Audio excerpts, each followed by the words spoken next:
Shadow bond, ঠিক আছে। আমাদের মূলত দুই ধরনের বন্ড রেজিস্টার থাকে, হ্যাঁ। একটা হচ্ছে যে ইন বন্ড, হুম, আর একটা হচ্ছে যে এক্স বন্ড। ইন বন্ড হচ্ছে যে আপনার ইম্পোর্টে যে মালামাল গুলো আসবে সেগুলো ইন বন্ডে লিপিবদ্ধ হবে, আর যেগুলো এক্সপোর্ট যাবে সেগুলো এক্স বন্ডে লিপিবদ্ধ হবে। এখন সেখানের মধ্যে আবার ভাগ আছে যে আপনার একটা হচ্ছে ইনটু বন্ড, একটা হচ্ছে শ্যাডো বন্ড। শ্যাডো বন্ডটা কি করবে? শ্যাডো বন্ডটা কিপ অন ফ্যাক্টরি, মানে এটা ফ্যাক্টরিতে থাকবে। আর যেটা ইনটু বন্ড থাকবে কোম্পানি রেজিস্টার, এটা কাস্টমসে থাকবে। কিপ অন কাস্টমস স্টেশন, ঠিক আছে। এটা কাস্টমস এর কাছে থাকবে, ওই যেখানে আপনার সিএনএফরা আপনার ওই যে এক্সপোর্ট করার সময় যে খাতায় রেজিস্টার করে, হ্যাঁ, ওখানে থাকবে। আ- আচ্ছা, নয়ন ভাই, হুম, তার মানে হচ্ছে যে আমরা যে রেজিস্টার গুলো আমাদের এখানে সিটি সুগারের কাজ করে আর কি, হ্যাঁ। হুম। আমাদের এক বড় ভাই, তো উনিও ইন্টু বন্ড এক্স বন্ডের কাজ করে, হ্যাঁ। তো সেক্ষেত্রে দেখা গেছে যে যখন ফ্যাক্টরি থেকে যে মালগুলো ইউজ করে, সেক্ষেত্রে আপনি বলতেছেন যে তারা একটা যে রেজিস্টার মেনটেন করে, ওই রেজিস্টারটাই হচ্ছে শ্যাডো বন্ড, তাই তো? হুম, এটা এটা ফ্যাক্টরি ইউজ করবে, অনলি ফর ফ্যাক্টরি। হ্যাঁ, মানে ফ্যাক্টরির জায়গা থেকে একটা হিসাব রাখবে, বাট হুম, দেখা গেছে যে হিসাব রাখলে হবে ইনবন্ডটা না, হচ্ছে ওই যে ওরা যে হিসাবটা রাখবে ওই খাতাটা আবার কাস্টমস কে গিয়ে প্রত্যেক মাসে মাসে কাস্টমস এগুলো চেক করবে তার ইন্টু বন্ডের সাথে, হ্যাঁ। মানে তার ওই যে রেজিস্টার আছে নেবে, হ্যাঁ। কাস্টমের, ওখানে সাথে চেক করে 100% ম্যাচ করে তারপর সিগনেচার করবে। কাস্টমের সিগনেচার ছাড়া এটা ইনভ্যালিড রেজিস্টার। বুঝছি বুঝছি।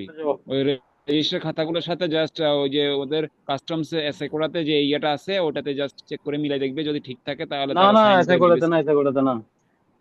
আপনার কাস্টমস এর মধ্যে যে রেজিস্টার খাতা আছে, হ্যাঁ, হ্যাঁ, ওইটার হ্যাঁ। ছায়া বন্ড। শ্যাডো বন্ড মানে কি? হুম, ছায়া।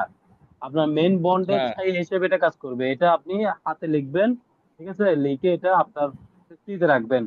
ওই যে খাতা যেটা কাস্টমস ওখানে সিএনএফ এন্ট্রি করে, কাস্টম থেকে সাইন নিবে, ওই খাতার সাথে এই খাতার সাথে 100% ম্যাচ থাকতে হবে। ওই খাতার সাথে খাতা ম্যাচ বুঝতে, করে এর সিগনেচার করবে কে? কাস্টমস অফিসার, শ্যাডো বন্ডে। আচ্ছা, বুঝছি। শ্যাডো বন্ডটা 100% আর ক্লিক করতেছেন আচ্ছা, কিনা আর এই শ্যাডো, এগুলো এই চেকিং যে করবে।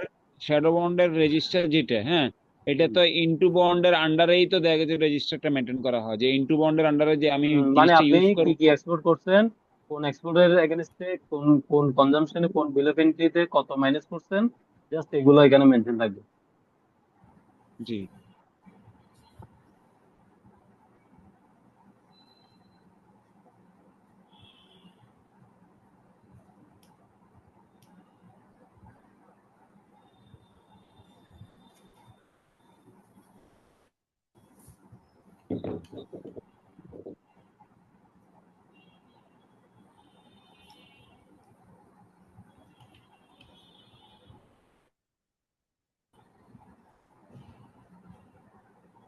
আর কারো কোশ্চেন আছে?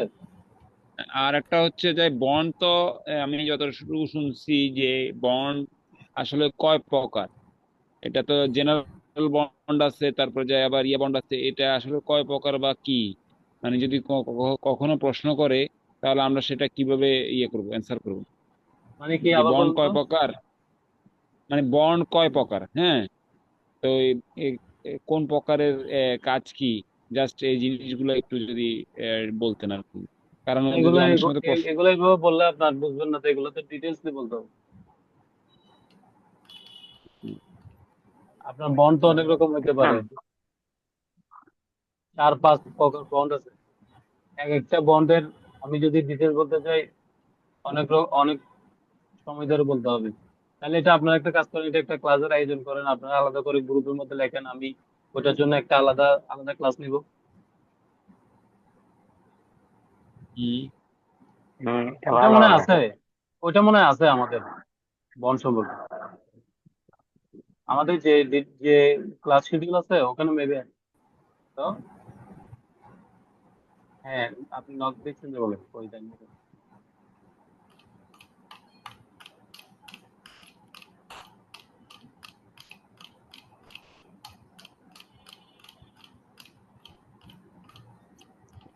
দেখেন এখানের মধ্যে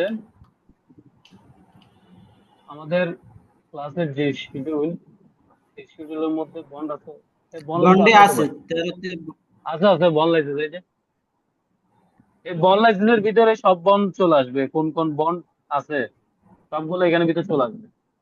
সাইদ ভাই সাইদ ভাই বুঝছেন আপনি জিনিসটা? জি।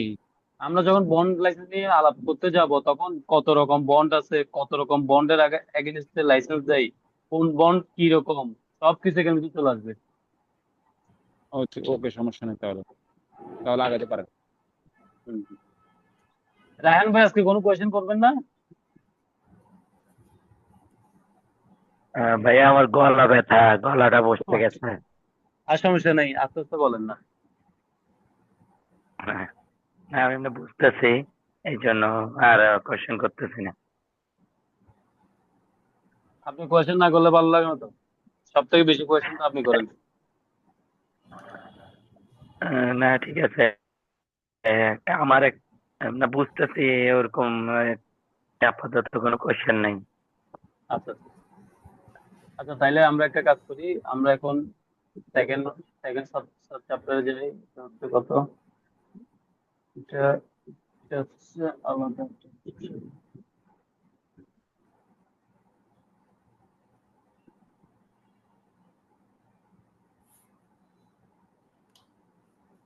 Bond facilities export.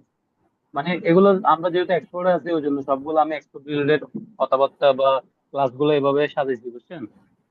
এখন আসেন, আমরা এক্সপোর্ট বন্ড ফেসিলিটি এক্সপোর্ট, এটা কিন্তু আমি বলে ফেলছি উপরে যে আমার এক্সপোর্টের কোন সুবিধার জন্য আমি বন্ড ইউজ করব, ঠিক আছে? এই যে এক্সপোর্টের যে বন্ডের সুবিধাগুলো আছে সেগুলো আমি উপর আলোচনা করছি, তারপর আমি একটু ছোট করে আলোচনা করে দিই। আমি যখন কোনো কিছু এক্সপোর্ট করব তখন আমি কাস্টমস বরাবর আবেদন করব, তখন আমার ফ্যাক্টরি, আমি প্রতিষ্ঠান শুরু করতে যাব, তখন আমি অবশ্যই বন্ডের লাইসেন্সটা নিব। হ্যাঁ, বন্ডের লাইসেন্সটা নেওয়ার কারণ হচ্ছে যে আমি বন্ডের ফেসিলিটিস গুলা পাওয়া, যে বন্ডের ফেসিলিটি যখন পাইতে যাব, কি ফেসিলিটি পাবো, আমি এক্সপোর্ট করব যে আমার ম্যানুফ্যাকচারিং আইটেম গুলো বানানোর জন্য যা র মেটেরিয়াল, যা মেশিন লাগবে, হ্যাঁ, ওইগুলো যেন আমি ফ্রিতে, ডিউটি ফ্রিতে নিয়ে আসতে পারি, ওই ফেসিলিটি যেন আমি পাই, সেজন্য আমি বন্ড করব। আমি যা কাঁচামাল, যা মেশিন আনি সব আমি ফ্রিতে আনবো। এই জিনিসটা আমরা যে উপরে যে জিনিসটা পড়ছি, হ্যাঁ, সেই জিনিসটাই সেম। যেমন আমার এই চারটা আইটেম আমি এক্সপোর্ট করব, তাহলে আমি এক্সপোর্ট করার সময় যদি আমি বন্ডের ফেসিলিটিটা নিতে চাই, মানে আমি এইসব পণ্যের, আমি যদি এসব পণ্যের জন্য, আমি এইসব ম্যানুফ্যাকচারিং আইটেমের জন্য আমি যদি র মেটেরিয়ালস, হ্যাঁ, raw materials under SRO 237 customs act, হ্যাঁ, কাস্টমস অ্যাক্ট 1969, আমি যদি এই এই চারটা আইটেমের জন্য আমি র মেটেরিয়ালস আনি, যেটা কাস্টমস এর আইনে আছে 237 নম্বর আইনের মধ্যে লিপিবদ্ধ করা আছে যে একটা বন্ডের প্রতিষ্ঠান যখন তার এই যখন তার ম্যানুফ্যাকচারিং আইটেম বানানোর জন্য যা যা র মেটেরিয়ালস প্রয়োজন সেগুলো বিনা শুল্কে সে আনতে পারবে, সেই আইনটা কোথায় আছে? 237 আছে। হ্যাঁ, তাইলে আমরা র মেটেরিয়াল 237 আইনের মধ্যে আমরা ডিউটি ফ্রি ফেসিলিটিতে আনবো, ডিউটি ফ্রি ফেসিলিটিস, ঠিক আছে? তাইলে আমি এখানে ফেসিলিটিস কি পাচ্ছি? প্রথমত আমার যা র মেটেরিয়াল আনবো সব ডিউটি ফ্রি। আসেন সেকেন্ড সেকেন্ড ফেসিলিটি কি পাচ্ছি, এটা হচ্ছে 1 নম্বর ফেসিলিটি। 2 নম্বর ফেসিলিটি আসেন, 2 নম্বর ফেসিলিটি পাচ্ছি যে আমি all kinds of machinery machinery item and parts, all kinds of machinery item and parts related to manufacturing public export item, ঠিক আছে? All kinds of machinery item and parts, machine এবং মেশিনের parts আমার যেগুলো related manufacturing আইটেমের সাথে মানে export আইটেমের সাথে রিলেটেড, এগুলো আমি ডিউটি ফ্রি ফেসিলিটিতে আনতে পারবো, যেটার কাস্টম আইন হচ্ছে যে SRO 56, ঠিক আছে, কাস্টমস অ্যাক্ট 1969। আমার SRO 56 এর মাধ্যমে আমি সকল ধরনের মেশিন এবং মেশিনের পার্টস আনতে পারবো আমার এক্সপোর্ট আইটেমের, মানে এক্সপোর্ট আইটেম গুলো, মানে এক্সপোর্ট ম্যানুফ্যাকচারিং উৎপাদন পণ্যগুলো বানানোর জন্য যা যা মেশিন দরকার সব মেশিন আমি এই আইনের সুবিধাতে নিয়ে আসতে পারবো। তাইলে আমি এটাও ডিউটি ফ্রি সুবিধা পাচ্ছি। তাইলে আমি কয়টা সুবিধা পাচ্ছি? দুইটা সুবিধা পাচ্ছি। এই দুইটা সুবিধাই আমি গ্রহণ করার মাধ্যমে এই দুইটা সুবিধা আমি আমার এক্সপোর্ট জন্য আমি কাস্টম থেকে পাবো, সেজন্য আমি গ্রহণ করবো। বুঝছি সবাই? আচ্ছা ভাই, এখানে একটা একটা প্রশ্ন ছিল, সামান্য ইন্টারাপ্ট করতেছি। ধরেন, করে ফেলেন, ডাইরেক্ট পয়েন্টে চলে আসেন। হ্যাঁ, ধরেন আপনি তো এখানে লিখছেন অল মেশিনারিজ, এক্সপোর্টের ক্ষেত্রে তো আমার গাড়িটাও আমার কিন্তু একটা মেশিনারিজ হিসেবে ইউজ হয়, মানে আমার মাল ট্রান্সপোর্ট করার জন্য। সেক্ষেত্রে কি আমি কি গাড়িটা কি ট্যাক্স ফ্রি পাবো? আমি কি লিখছি লেখাটা একটু ভালো করে পড়েন।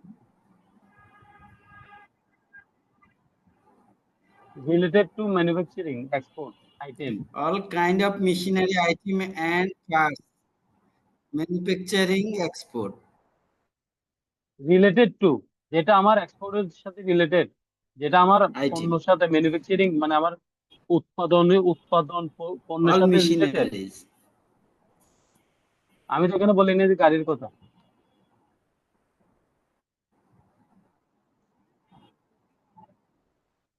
গাড়ি দিয়ে কি আপনি ইয়া বানাবেন, আপনার মালটা না, শার্ট বানাবেন?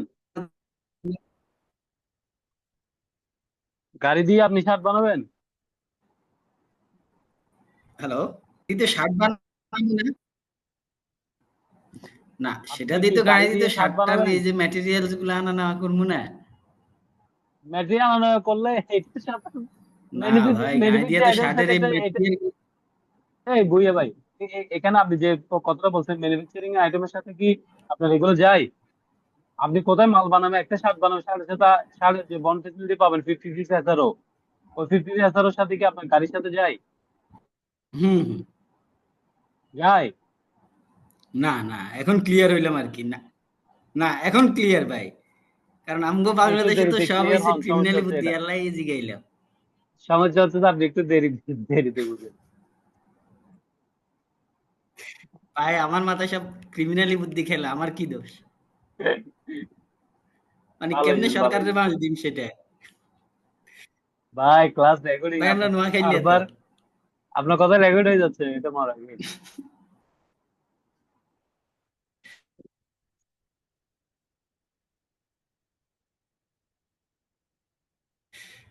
না ভাই, টেনশন ফ্রি।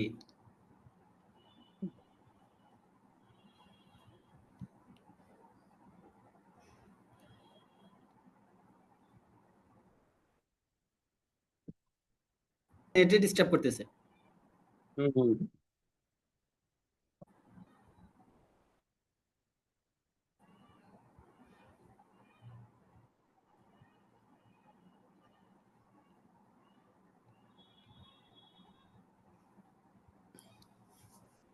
তো আর আর কোনো কোয়েশ্চেন আছে সাইদ ভাই, রাহান ভাই? কোয়েশ্চেন না, মানে কিছু জানেন এই রিলেটেড কিছু জানার চেষ্টা করেন আমার থেকে, কারণ অনেক কিছু আমার মাথায় নাই, আপাতত যেটা আপনারা বললে আমার মাথায় আসবে। আমার থেকে হিসেবে আমার থেকে হিসেবে রায়হান ভাই বেশি করার কথা, যেহেতু উনি একটা গার্মেন্টস হম হম, আছে। না উনি তো অসুস্থ উনি অনেক বলতেছে, তারপরেও ধরনের রাহান ভাই যদি ক্রিটিক্যাল কোনো আইটেম কোয়েশ্চেন নিয়ে থাকে ইয়ে বলেন নিয়ে না। কাজ করে, ইস্যু নিয়ে কাজ করে। তো আমি যেহেতু জানি না, যত সামনে আসে ততটুকুই প্রশ্ন করি আর কি।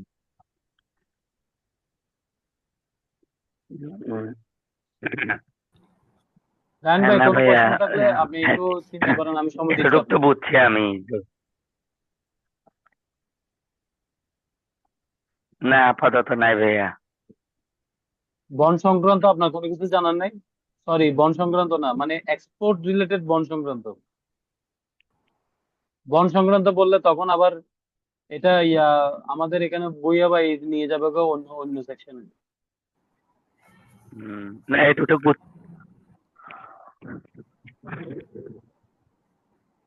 ভাই বন্ডটা আসলে আমার পুরোটাই মাথায় ঢুকতেছে না, সবচেয়ে বড় সমস্যা হচ্ছে এটা, এই কারণে প্রশ্নগুলো ফাউল হয়।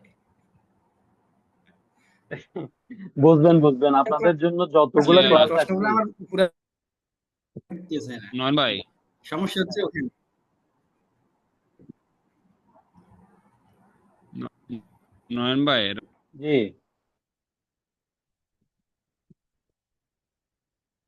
রায়হান শুনতেছি।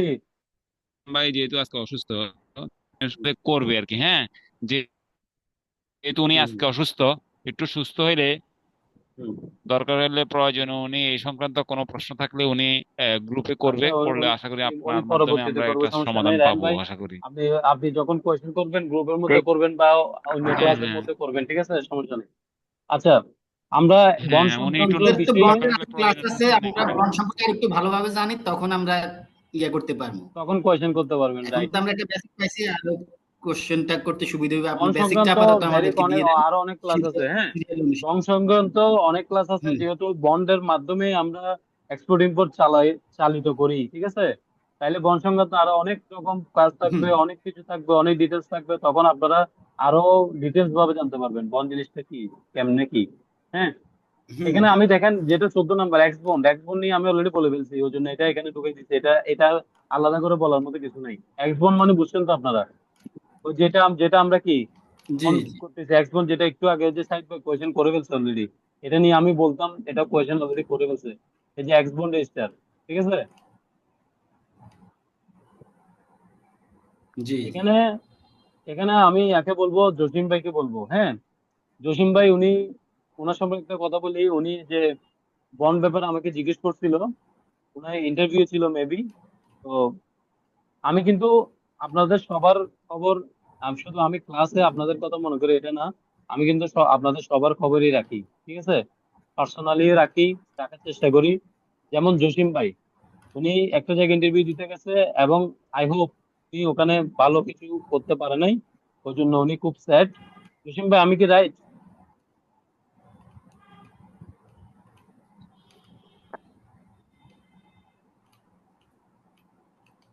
হ্যালো। জি, আমি কি রাইট? জি ভাই, জি জি জি। আপনাকে কি কোয়েশ্চেন করছিল কাইন্ডলি একটু বলবেন, সবাই আছে এখানে। আমার শুধু ভাই একটা প্রশ্ন করছিল, হুম, হোয়াট ইজ বন্ড। এখন তো মানে সম্পর্কে তো কোনো ধারণা একটু কমই ছিল ভাই, ঠিক আছে। হুম, তো এই প্রশ্ন দিছিল, তারপর তারকে পারিনি। আর তুই কথা হলো আমি একটু ইংলিশ একটু দুর্বল, ঠিক আছে, আর চাইনিজ তো হুম, ওরা আর কি হুম, ই করে না, এই না পারার কারণে তারপর বললে কি যে আচ্ছা আপনি আসতে পারেন, নেক্সট পার্সন কে আছে তারে পাঠাই। এই আর কি, হইলো না। যদি উত্তর দিতে পারতাম তাহলে আশা করি আর কি হইতো, কিন্তু আপনি মানে ধারণা আপনার একটু উত্তর কম ছিল। আপনার উত্তরটা, এই যে বন্ড কাকে বলে, আমি মনে করি যে এখানে আমি আজকে যে ক্লাসটা নিলাম এইটুকু বলে দিলেও কিন্তু আপনার উত্তরটা 100% রাইট হবে। ও, আচ্ছা, না বুঝতে ভাই, এই জন্য পারছেন? আমি যেটা বাইরে ছিলাম তো ভাই, বুঝুন হুম। তো ভাই, মন মেজাজ তো ভালো না। তো বাইরে ছিলাম, এই জন্য আমি বলছি একটু আমি আপনার silent একটা থাকতে। কথা বলি, আপনি, সমস্যা নাই, মানুষ হারা থেকে শিখে, হ্যাঁ। মানুষ হেরে যায়, যে জায়গায় হেরে যায় সেখান থেকে সে শিখে, সে আরো একটু স্ট্রং হয়, সে আরেক জায়গায় যায়, সে আবার হারে, সে আরো একটু স্ট্রং হয়, এভাবে একটা মানুষ শক্ত হয়। একটা মানুষ এত তাড়াতাড়ি নিজেকে শক্ত করতে পারে না। আমি আজকে 12 বছর, আমার এক যুগ শেষ। না, জি আমি কি ভাই। আপনারা মনে করতেছেন যে আমি কি কখনো হারি নাই? আমি অনেকবার হারছি, অনেকবার হেরে হেরে উঠতে, যেখানে হারছি সেখানে শিখছি, যেখানে হারছি ওখানে শিখছি, ওভাবে আজকে আমি এতটুকু আসতে পারছি। জি ভাই। মানুষের লাইফে জি ভাই, জি। যদি হারকে মেনে না নেন, তাহলে আপনি কখনো জিততে পারবেন আসল না। কথা হচ্ছে আসল কথা হচ্ছে আসল কথা হচ্ছে ভাই, ভুল থেকে শিখে যায়, ভুল না করলে আপনি শিখতে ভুল না পারবেন না, হলে এটাই কখনো হলো শিখতে বড় পারবেন না। আপনি যে মন খারাপ করে আছেন, জি ভাই, জি। আমি আমি মনে করবো যে আপনার মন খারাপ করে থাকাটা হচ্ছে যে ভুল। কেন বলেন তো? আপনি যে কতটা অযোগ্য, ঠিক আছে, আমার কথা মাইন্ড করবেন না, আমি ডাইরেক্ট স্পষ্টবাদী। না ভাই, না ভাই, আপনি যে না ভাই। কতটা অযোগ্য সেটা আপনি নিজে প্রুফ পেয়ে গেছেন একটা জায়গায় ইন্টারভিউ ফেস করে। যদি আজকে ইন্টারভিউটা ফেস জি না করতেন, আপনি বুঝতে পারতেন না যে আপনি কোন জায়গায় অযোগ্য রয়ে গেছেন। তাহলে বন্ড জি বন্ড ভাই। জিনিসটা হচ্ছে যে আপনি পুরাই অজ্ঞ, সেটা আপনি নিজেই কাছে নিজে এখন নিজেকে নিজে বিবেককে প্রশ্ন করলে আপনি উত্তর পেয়ে যাবেন যে আসলে আমি বন্ড সম্পর্কে কিছু জানি না। জি হোয়াট ইজ বন্ড আমি বলি, আপনার জায়গায় আমি যদি থাকতাম আমি আনসারটা কিভাবে করতাম ওইটা বলতেছি, একটু মনোযোগ দিয়ে শুনেন, ঠিক আছে? জি অ্যাটলিস্ট কিছু জি হলে ভাই। আইডিয়া পাবেন। সাপোজ চাইনিজ আমাকে জিজ্ঞেস করছে, hello Nayan, good morning, yes good morning boss. তো ও আমাকে জিজ্ঞেস করবো গুড মর্নিং স্যার।